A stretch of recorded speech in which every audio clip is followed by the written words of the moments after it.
तो अब नेक्स्ट है आपके कंडक्टिविटी जो है, वो अगर सॉल्वेशन ऑफ आयंस ज़्यादा होगा, तो कंडक्टिविटी कम होगी। सॉल्वेशन आप समझते हो? क्या होता है? जो छोटा आयंस होता है ना पानी के अंदर, या आप आयनिक मोबिलिटी के रूप में आगे भी पढ़ोगे। जो छोटा आयंस होता है, जैसे लिथियम प्लस एक छोटा आयन है, लिथियम के बाद सोडियम, पोटेशियम, फिर रुबिडियम, सीज़ियम।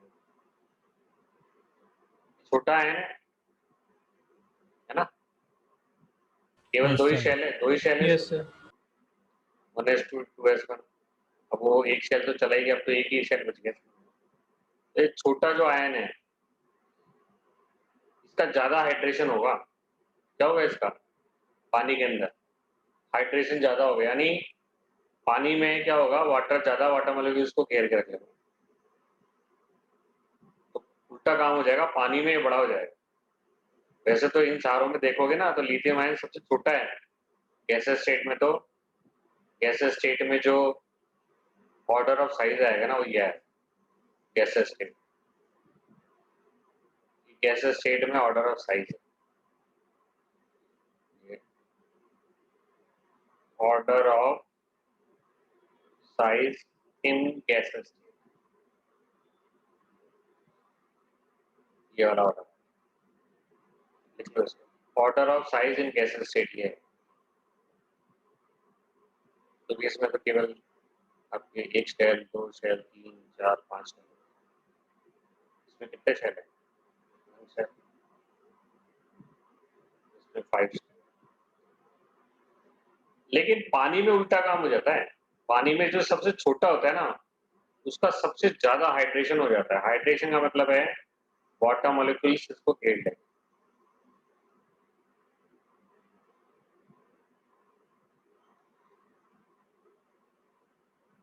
वाटर मॉलिक्यूल्स क्या कर लेंगे, इसको घेर लेंगे।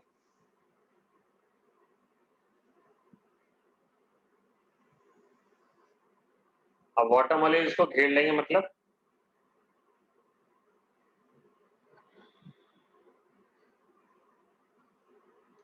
वाटर ने इसको घेर लिया, हाइड्रोजन बॉन्ड बना लिया। अब देखो कितना बड़ा हो गया, उल्टा काम हो गया। पानी में सबसे बड़ा कौन होगा?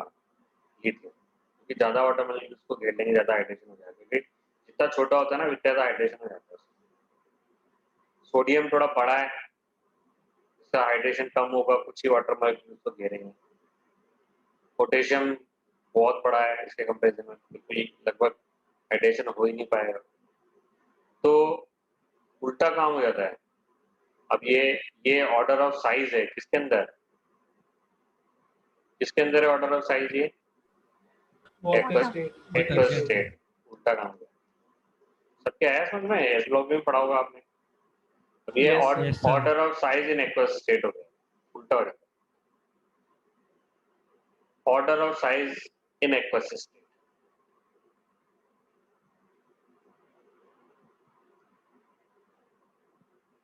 उल्टा हो गया।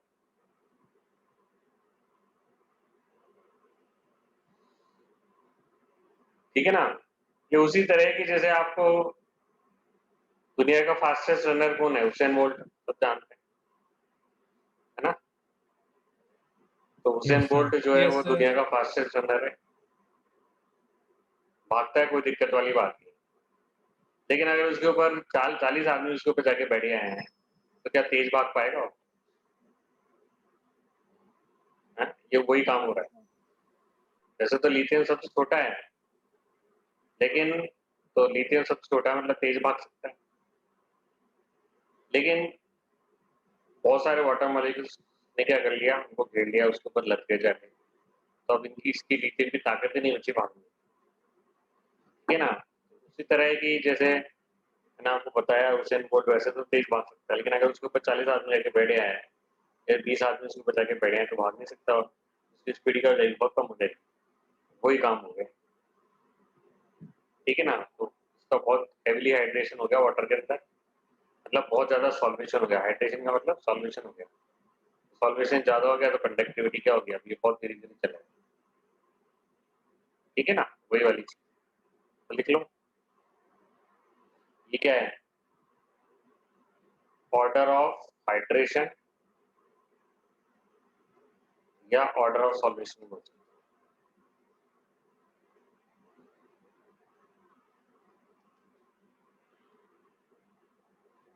तो सबसे बड़ा ये है, सबसे बड़ा लिथियम हो गया, ये अब धीरे धीरे बढ़, ठीक है, तो लिख लो, लिख लो, lithium is biggest in water and heaviest in water. Lithium is biggest and heaviest in water.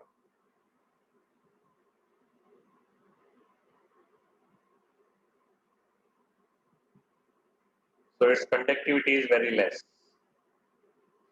इसका भी हाइड्रेशन तो हुआ है, थोड़ा कम हुआ है,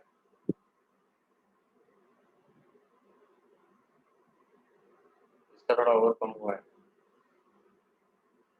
इसका थोड़ा और कम हुआ है,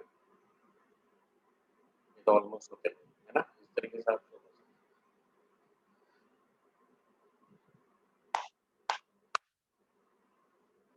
तो इसमें बहुत सारे क्वेश्चन बन सकते हैं. एक तो order of size in gaseous state पूछेगा, ये बता देना. Order of size in aqueous state पूछे तो ये बता देना. और ऑर्डर ऑफ हाइड्रेशन पूछेगा तो ये बता देना, ठीक है ना. इसका है. और ऑर्डर ऑफ कंडक्टिविटी क्या है, किसकी कंडक्टिविटी ज्यादा है पानी के अंदर, सीजन CS. ये लिखा था ना, हैवी होता है, इसकी कंडक्टिविटी बहुत कम होती है लिथियम, ये लिखा था ना. Sir Yes, sir. तो ये कंडक्टिविटी वाली चीज है. अब इसमें जो मेन चीज हम आ रहे हैं वो है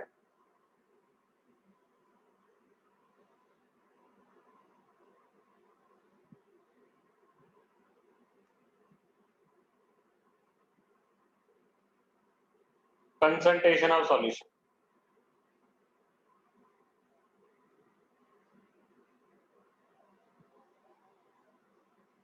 Concentration of solution.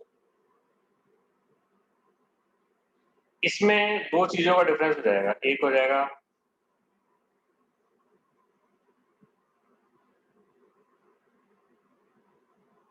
Strong electrolyte, एक हो जाएगा week.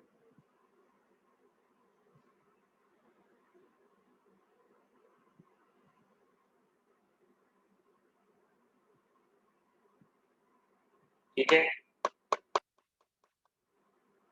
Yes sir.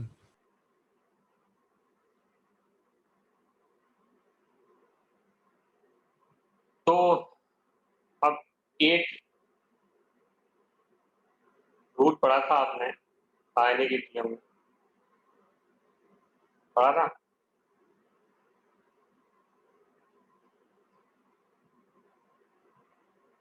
Yes, sir.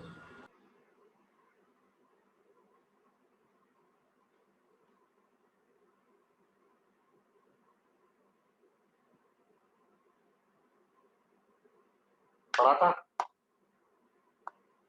Yes, sir. क्या था इसका मतलब?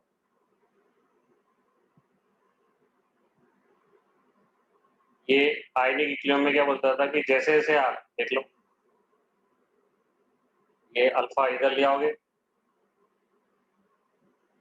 अल्फा है ना, अल्फा अल्फा स्क्वायर, ये डिग्री ऑफ डिसीजन बताता ना, इसको नीचे ले आओगे ना, Yes, sir.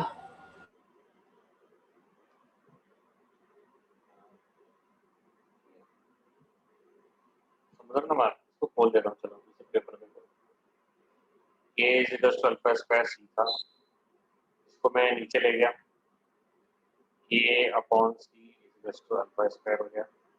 मैंने कांस्टेंट आगे प्रोपोर्शनल का साइन लगा दिया, ये स्क्वायर है तो इधर जाके रूट आ जाएगा. तो ये तो क्या था, प्रोपोर्शनलिटी का साइन है, यहाँ पे डिग्री ऑफ डिसीजन.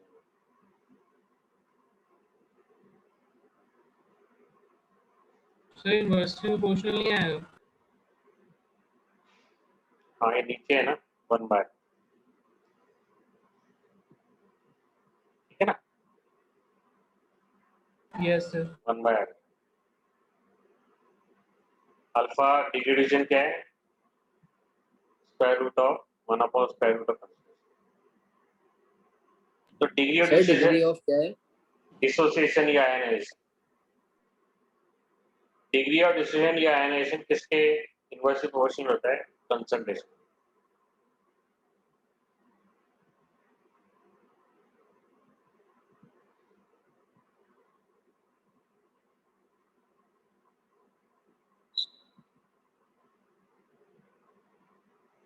यानी अगर आप कंसंट्रेशन बढ़ाओगे तो डिग्री डिसोसिएशन क्या हो जाएगा? कम हो जाएगा। क्यों होगा? इसलिए कि, देखो वो इसलिए हो जाता है, इस फॉर्मूले को मैं यूं भी रिप्रेजेंट कर सकता हूँ, अल्फा स्क्वायर सी था, के इज इक्वल्स टू बी हो जाएगा, ठीक है। इसको मैं उधर ले जा सकता हूँ, ए इंटू बी, प्रोपोर्शनलिटी का साइन हटा, मतलब ए हटा के प्रोपोर्शनल का साइन लगा सकता हूँ मैं, लगा दिया, और इस स्क्वायर है तो उधर जाके रूट हो जाएगा, इसको मैं ऐसे भी लिख सकता हूँ।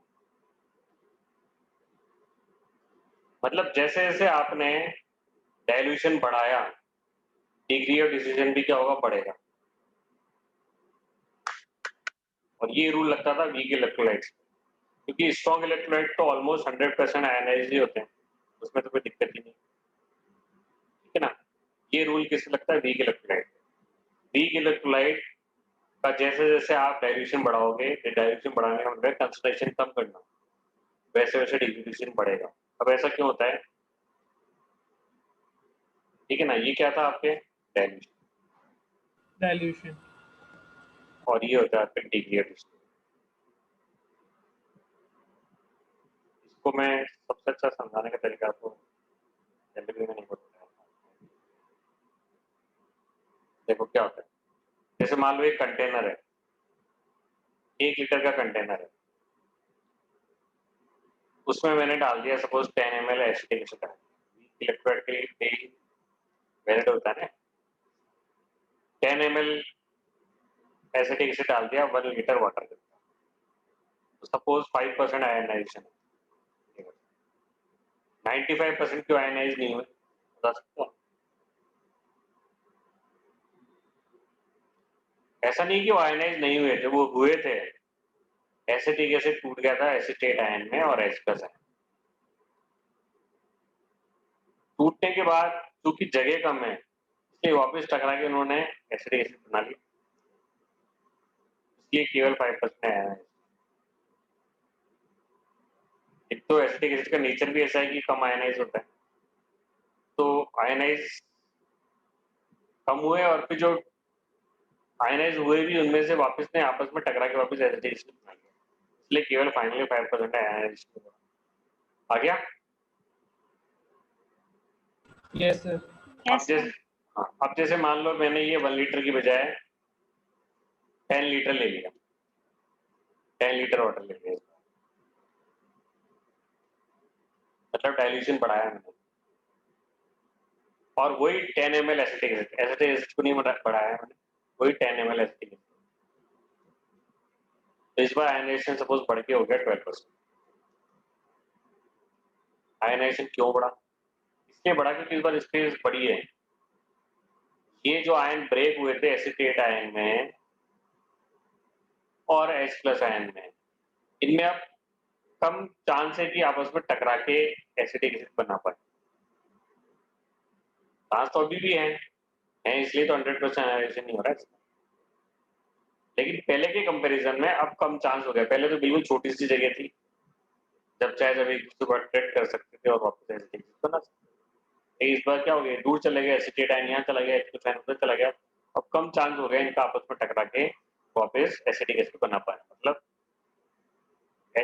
एसिटेट और H+ भी पड़े रहेंगे बहुत देर तक, और ज्यादा आयन पड़े रहेंगे एसिटेट और H+, क्योंकि अब दूर दूर है, इनमें चांसेस बहुत कम है आपस में टकराने हैं, तो सही जब भी तो 12% आयन है।